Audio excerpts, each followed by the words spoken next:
नमस्कार, आप देख रहे हैं न्यूज 18 राजस्थान और मैं हूं आपके साथ जयेश पवार। न्यूज 18 के चुनावी चौपाल कार्यक्रम में आपका स्वागत है। प्रदेश की 7 विधानसभा सीटों पे उपचुनाव होने जा रहे हैं और न्यूज 18 ने अपने चुनावी चौपाल कार्यक्रम के जरिए जो वोटर्स का मूड है वो जानने की कोशिश के तहत चुनावी चौपाल कार्यक्रम शुरू किया है। और उसी कड़ी में आज हम मौजूद हैं डूंगरपुर जिले की 84 विधानसभा सीट पर, जहां पर वोटर्स हमारे साथ कुछ है। 84 विधानसभा सीट जो है वो विधायक राजकुमार रोध के सांसद चुने जाने के बाद खाली हुई है। भारत आदिवासी पार्टी से ताल्लुक रखते हैं विधायक राजकुमार रोध और वर्तमान में वो सांसद है। दूसरी बार वो यहाँ से चुनाव जीते थे और उसके बाद में वो सांसद बने। इस सीट पर उपचुनाव होने जा रहे हैं। क्या यहाँ के मुद्दे हैं, वोटर्स किस ओर जाना चाहता है, आखिर में 84 का विकास कितना हुआ या कितना बाधित हुआ, ये सब जानने के लिए हमारे साथ कुछ वोटर्स मौजूद हैं। मिलकर जानते हैं कि क्या 84 की परिस्थितियां हैं इन चुनावों में। सर आप बताइए, इस चुनाव में आप किन मुद्दों पे मतदान करेंगे? सबसे पहले इस क्षेत्र के अंदर बेरोजगारी सबसे बड़ा मुद्दा है। लंबे समय तक कांग्रेस का शासन रहा, उसके बाद करीब करीब 6 वर्ष से जो है यहाँ पर कांग्रेस समर्थित बाप उम्मीदवार यहाँ पर मैदान में रहा, वो विजय हुआ। परंतु 18 के वसुंधरा सरकार को जो राज आया उसके बाद किसी प्रकार का कोई बेरोजगारों को लाभ नहीं हुआ। उल्टा काकरी डूंगरी प्रकरण के अंदर लोगों को वहां पर चढ़ा दिया गया और कई सारे लोग जो है आज भी जेल के अंदर पड़े हैं और उनके भावी भविष्य जो है वह बिल्कुल बेकार हो चुका है।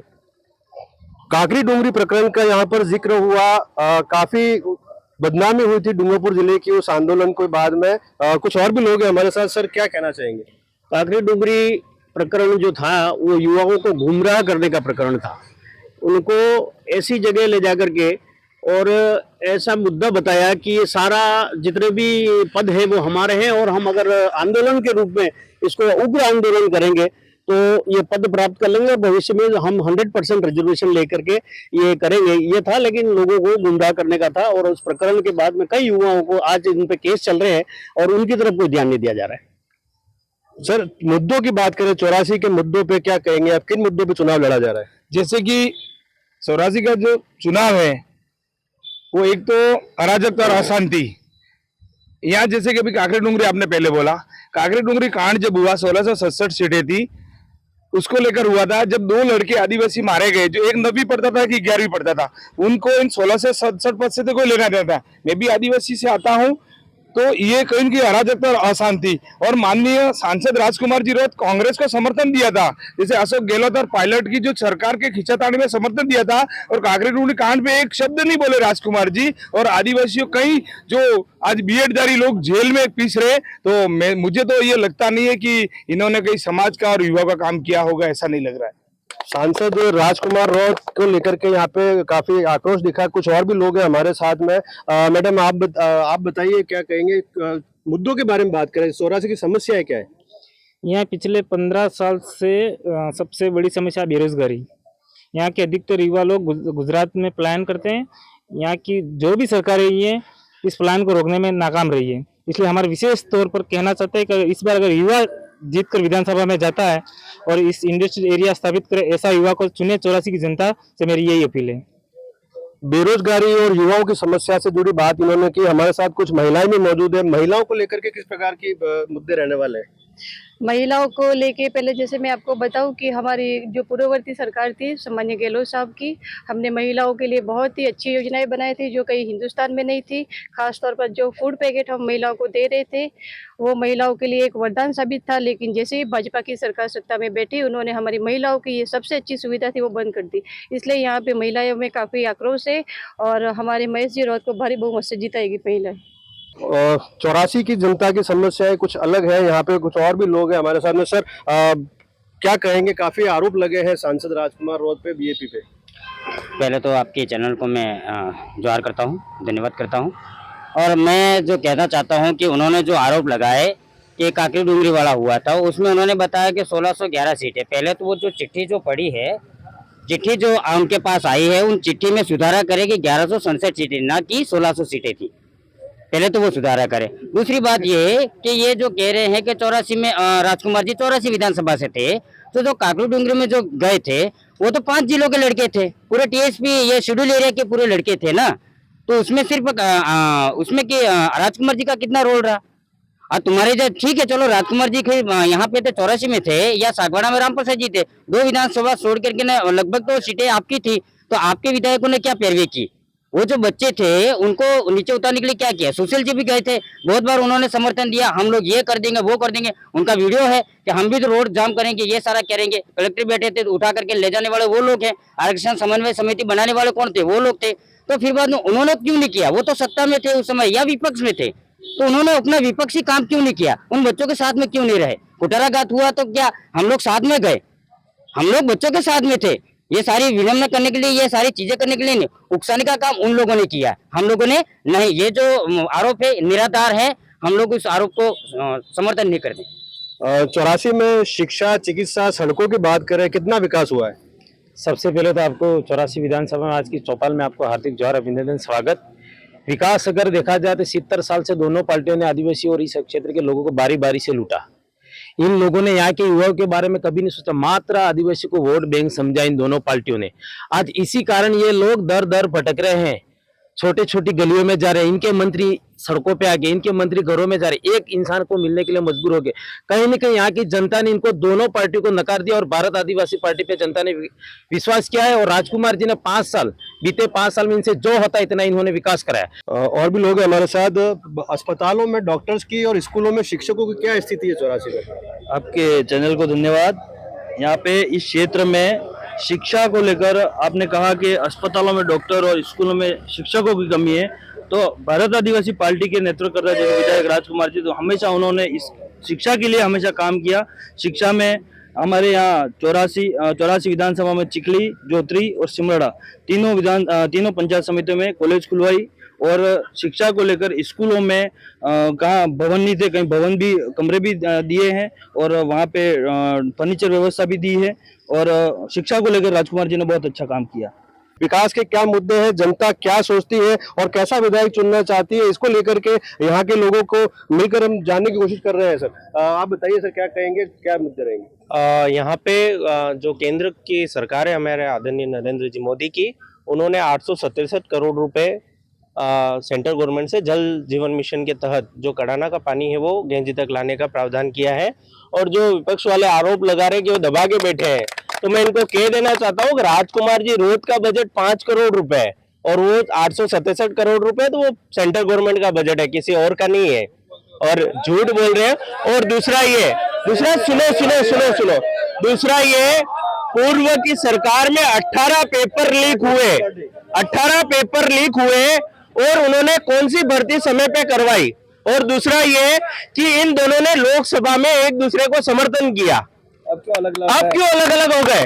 और तीसरा मुद्दा ये, जब आप सरकार में थे, 2 विधायक इनके खुद के थे, आपने समर्थन दिया और आप कह रहे हैं कि विकास मुद्दे, ये सरकार आई 5 साल रह गए, वापस ये क्या कहते हैं युवाओं को गुमराह करने का काम कर रहे हैं। मैं एक ही बात कहना चाहता हूँ कि 84 में अगर ITI कॉलेज खोली तो वो भारतीय जनता पार्टी है, अगर रोड बना तो भारतीय जनता पार्टी, किसी और ने काम नहीं किया, इन्होंने सब बेवकूफ बनाने का काम किया है। पेपर लीक वास्तव में बहुत बड़ा मुद्दा रहा है प्रदेश भर का, और डूंगरपुर जिला और 84 विधानसभा भी इससे अछूती नहीं रही है। 84 विधानसभा और डूंगरपुर जिले से भी पेपर लीक के कई प्रकरण निकल कर आए थे, जिसको लेकर युवा काफी नाराज थे। कुछ और लोग हमारे साथ है। सर 84 के मुद्दों पे बात करिए। सर पहले तो आप सबको प्रणाम मेरा। जहां तक भारतीय जनता पार्टी वालों ने बात की अभी विकास की, ना तो उनको विकास से कोई नाता है, इधर से चाहे बीजेपी है, उनको कोई विकास से कोई मतलब नहीं है। ये धर्म के नाम पे लोगों को गुमराह कर रहे हैं, ये जाति के नाम पे लोगों को गुमराह कर रहे हैं। बात विकास की तो मैं कहना चाहता हूँ, 18 के पहले भारतीय जनता पार्टी की सत्ता थी, यहाँ पे यहाँ के मंत्री हुआ करते थे। 1 किलोमीटर स्टेट हाईवे की सड़क बता दें जो सुशील जी कटारा ने उनके शासन में बनाई होती।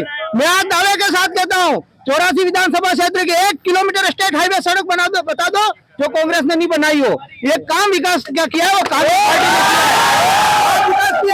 सिंचाई की बात करता हूँ, हमें पूरा बात बनाया कांग्रेस ने बनाया, वारंदाबाद बनाया कांग्रेस ने बनाया, वार्तक नदी पर 5 इंच बनाए कांग्रेस ने बनाए, जोत्री में बनाए, उत्खनन बनाया, 84 में थाना खोला, गोवा में थाना खोला। ये विकास किया तो कांग्रेस ने किया। कांग्रेस सिर्फ विकास की बात करती है और 36 कौम को साथ में लेकर चलने वाली पार्टी है। जहां तक बीजेपी की बात करते हैं, उन्होंने कहा कि कड़ाना का प्रोजेक्ट लाए, आप उस समय सरकार के विरोध में बोल रहे थे। ये तो अशोक गहलोत की देन थी कि इन्होंने यहाँ का प्रोजेक्ट लाके यहाँ के सिंचाई के लिए काम किया। काफी उत्साह देखा जा रहा है, वोटर्स में काफी जोश में है। इस बार का चुनाव बड़ा दिलचस्प होने वाला है। कुछ और लोग हैं हमारे साथ। सर देखिए 84 का चुनाव दोनों ही पार्टियों के हाथ से निकल गया है। अब दोनों ही पार्टियां बी फॉर बीजेपी और बी फॉर बीएपी, दोनों ही पार्टियां रात में मिलके एक हो रही है। और जिस तरह से ये दोनों ही पार्टियां धर्म और समुदाय के नाम पे राजनीति कर रही है और इनके पास कोई मुद्दा नहीं है, और ये बता रहे हैं कि हमने इतने करोड़ का प्रोजेक्ट, वो प्रोजेक्ट राजस्थान सरकार का था। आप तो ये बताओ कि आपने विधायक कोटे से कितने कितने कार्य करवाए। आप विधायक कोटे को पूरे ही डकार गए। गहलोत सरकार में राशि लेने के हमारे साथ कुछ महिलाएं भी हैं। सर मैडम बताएं क्या कहेंगे। यहाँ 84 की जनता को यही महसूस हो रहा है कि गहलोत सरकार ने जो योजनाएं दी थी, जो 25 लाख रुपए का बीमा जो स्वास्थ्य के लिए दिया था, तो उन्हें स्वास्थ्य के लिए कहीं भटकने की जरूरत नहीं पड़ती थी, अपने आप उनका इलाज हो जाता था। आज दर उनको भटकना पड़ रहा है स्वास्थ्य के लिए। उन्होंने बीजेपी सरकार ने 10 लाख का बीमा कर लिया, कम कर लिया है। आज उनको जो गेहूं मिल रहे थे, चावल मिल रहे थे, तेल मिल रहा था, जितना भी अब खाली थैले मिल रहे हैं बीजेपी के राज में, तो खाली थैलों का क्या करेंगे? उन्हें तो खाने के लिए अनाज चाहिए।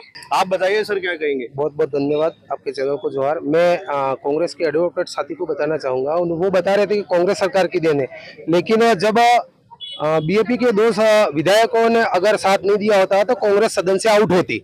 और कांग्रेस, हमारे जो बीएपी के दोनों विधायक थे रामप्रसाद जी और राजकुमार जी ने कांग्रेस की सरकार पे दबाव बनाया, और जी ये जो जल प्रोजेक्ट है उसको सैंक्शन करवाने में राजकुमार जी और बीएपी पार्टी की अहम भूमिका रही। अगर इनको ऐसा लगता है कि हमारी कांग्रेस सरकार ने किया है, तो क्या वो 70 साल से सत्ता में थे तब क्यों नहीं किया आपने? जब यहाँ से हमारे संगठन के द्वारा दाद सलाकड़ी से गेजी घाटा तक रैली निकाली जाती है, उसके बाद में हमारे विधायकों द्वारा सदन में समय समय पर इस प्रोजेक्ट को लेकर बात उठाई गई। कुछ मतदाता हमारे साथ मौजूद है और मुद्दों को लेकर के चर्चा होगी आज इस चौपाल में। सर किस प्रकार के मुद्दे इस बार चुनाव में हावी है?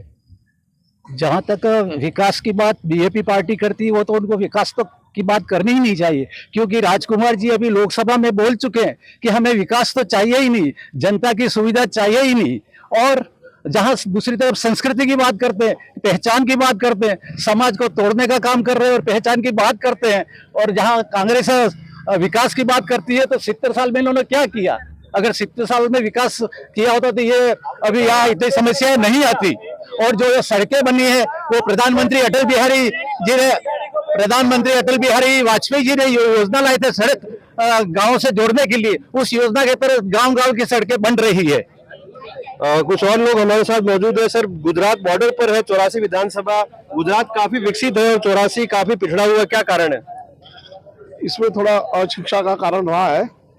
और यहाँ जो सरकार आई, जैसे कांग्रेस की सरकार आई, उन्होंने एक परीक्षा तो करवाई, पर परीक्षा करवाने के बाद में वो सरकार खुद ही, अशोक गहलोत की सरकार फेल हो गई, क्योंकि उसके कर्मचारी और जनप्रतिनिधि खुद जांच के घेरे में आ गए और वो यहाँ तक कि जेल तक चले गए। और इस तरह से जो बेरोजगारों को जो नौकरी मिलनी थी वो नौकरी नहीं मिल पाई। और इसी तरह से उनकी कार्यशैली है, तो इस कार्यशैली में रोजगार को कहाँ से काम मिलेगा? सर आपके क्या विचार है? मेरा विचार है कि इस क्षेत्र में विकास के लिए एकमात्र भारतीय जनता पार्टी यहाँ पे विकास कर सकती है। बीजेपी ने पिछले 6 वर्षों में यहाँ पे 1 रुपए का काम नहीं किया, सिर्फ युवाओं को भटकाने का, गुमराह करने का सिवा कुछ काम नहीं किया। युवाओं को गुमराह किया, काकरी डूंगरी कांड करवा, कई युवा का भविष्य खत्म कर दिया।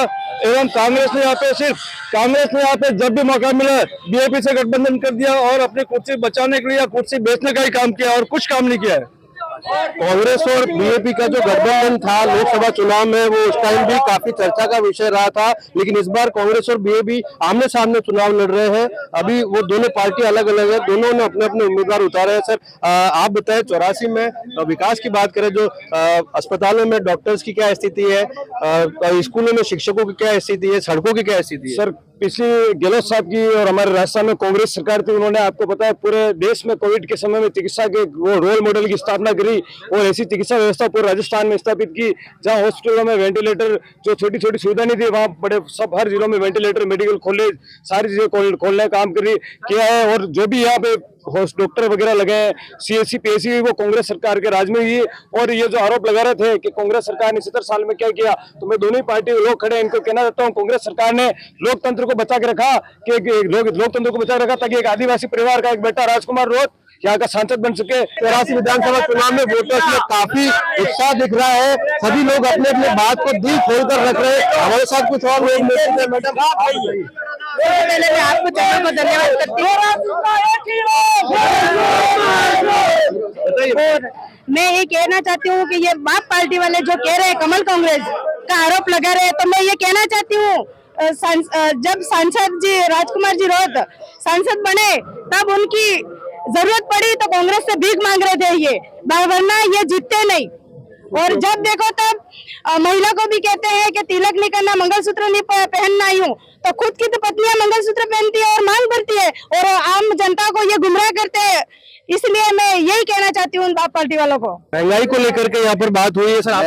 महंगाई को लेकर के हम गांवों में रहने वाले लोग जानते हैं। आपने मुद्दे की बात करी कानून व्यवस्था की, इनके शासन काल के अंदर जो डूंगरपुर जेल के अंदर आप देख लें, 2 बैरक से जाडोल फलासिया तक भी गिदेड़ों की तरह ये डाली हुई कानून व्यवस्था कितनी सरमराई हुई है, वो सबके नजरों के सामने। रही बात विकास की, भारतीय जनता पार्टी के साथी हमारे हैं, बीजेपी के कर रहे हैं, बनी हुई हमारे कांग्रेस के शासन काल में सड़कों का पेच वर्क कहीं करवाया हो सकता है। दूसरे नंबर की एक तालाब से लेकर के जल जो सिंचाई व्यवस्था के अंदर योजना तो ठीक है, लेकिन किसी कैनाल की भी कहीं चरमरा की हो तो प्रैक्टिकल रूप से बताए। जैसे आपको बता रहा, सुनना हमारी बात को, महंगाई को लेकर के गजपुर तालाब की बात है, लीकेज हुआ, इनका समय है, इनका एक ही मुद्दा है कि वोट लेकर के क्या एजेंडा है जनता के बीच में मुद्दा करके हम वहां आ जाए। बाकी आने के बाद जनता समझ चुकी है, जनता के आशा के अनुरूप युवा साथी महेश रोत को मैदान में उतारा। ठीक है, आपने अपनी बात रख दी। हमारे साथ यहाँ पर और भी लोग मौजूद हैं जो अपनी अपनी बात रखेंगे। अब मेरा कहना है कि ये दोनों कह रहे हैं कि ये कांग्रेस का कहना है कि हम लोगों ने लोकतंत्र बचाने के लिए काम किया, लोकतंत्र को बचाने के लिए राजकुमार जी को संसद में भेजा हूँ।